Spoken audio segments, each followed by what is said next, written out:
আজি লাহৰীঘাট সমষ্টিৰ এই সভাত আহি যিটো উপস্থিতি বা যি ধৰণৰ উৎসাহ দেখিলো, ইয়াৰ পৰা নিশ্চিত হৈছো যে এইবাৰ লাহৰীঘাট সমষ্টিত হাতীৰ চিনত খলিলুৰ ৰহমান বিপুল ভোটত বিজয়ী হ'ব আমাৰ মিত্ৰ দলৰ প্ৰাৰ্থী। মোৰ ভাতৃহদ্দিক সদায় ৰাইজৰ লগত থাকি সাধাৰণ পৰিয়ালৰ এজন ল'ৰা, ৰাইজৰ লগত থাকি সুন্দৰভাৱে কাম কৰা ল'ৰা এজন। মই ভাবো ৰাইজে এই কথাবিলাক বুজি উঠিছে আৰু এই অঞ্চলৰ উন্নয়ন আৰু বিকাশ ৰাইজে বিচাৰিছে।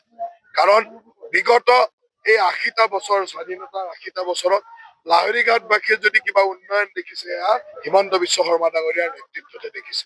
আজি গৰাখহনীয়া বানপানীৰ পৰা লাহৰীঘাটে যদি অকমান হলেও ৰেহাই পাইছে, এয়া যোৱা 10 বছৰৰ চৰকাৰৰ দিন।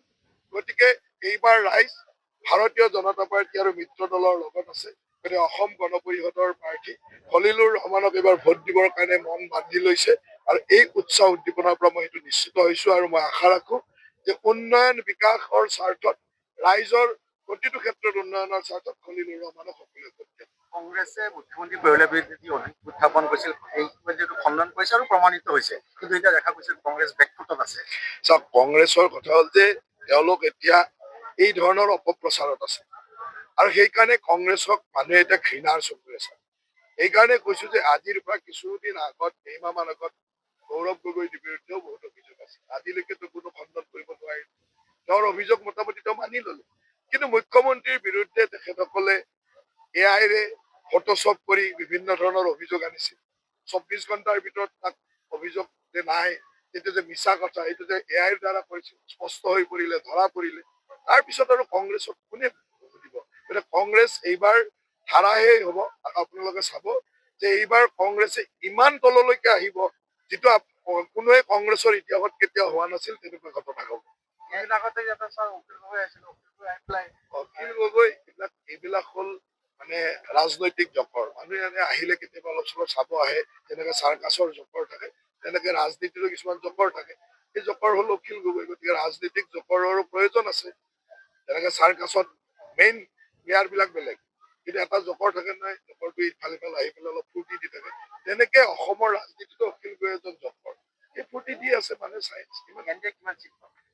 এন ডি এ যোৱা সময়ত যিমান চিট পাইছিলে তাতকৈ বহুত বেছি পাব, সেইটো নিশ্চিত থাকক। কাৰণ এইবাৰ লাহৰীঘাট জিকিব, এইটোৱে ডাঙৰ কথা যে লাহৰীঘাট জিকিব। এই পৰিৱেশটো আজি এন ডি এৰ আহিব। চাওক, গোটেইখিনি আমাৰ সংখ্যালঘু মানুহে কি সিদ্ধান্ত লয় সেইটোৰ ওপৰত মানুহে সিদ্ধান্ত লৈ থৈ দিছে। আজি অসমৰ মাননীয় মন্ত্ৰী জয়ন্ত বৰুৱা ডাঙৰীয়াই কি কৈছে চবেই শুনিছে। উন্নয়নৰ স্বাৰ্থত যদি উন্নয়ন আপোনালোকে বিচাৰে, নদীৰ প্ৰটেকশ্যন আপোনালোকে বিচাৰে, বানপানী মুক্ত লাহৰীঘাট বিচাৰে, ইয়াত ৰাস্তা ঘাট, হস্পিটেল যি বিচাৰিছে, ছায়েন্স কলেজৰ কথা কৈছে, হস্পিটেলৰ কথা কৈছে, এই গোটেই কথাখিনিয়ে কৈছে যে মুখ্যমন্ত্ৰীয়ে বা আমাৰ চৰকাৰেহে কৰিব পাৰে। তাৰ পিছতো যদি আপোনালোকে চৰকাৰৰ বিৰুদ্ধে স্থিতি লয়, এইটো ক'ব লগা একো নাই।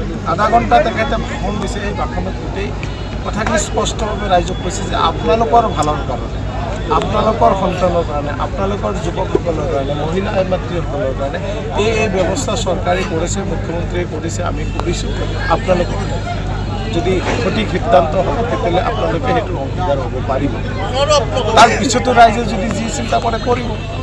মই এই অঞ্চলৰ যুৱক হিচাপে, সংখ্যালঘু লোকৰ এজন সন্তান হিচাপে, গৰাখহনীয়া অঞ্চলৰ লোক হিচাপে মোৰ দায়িত্ব থাকিব।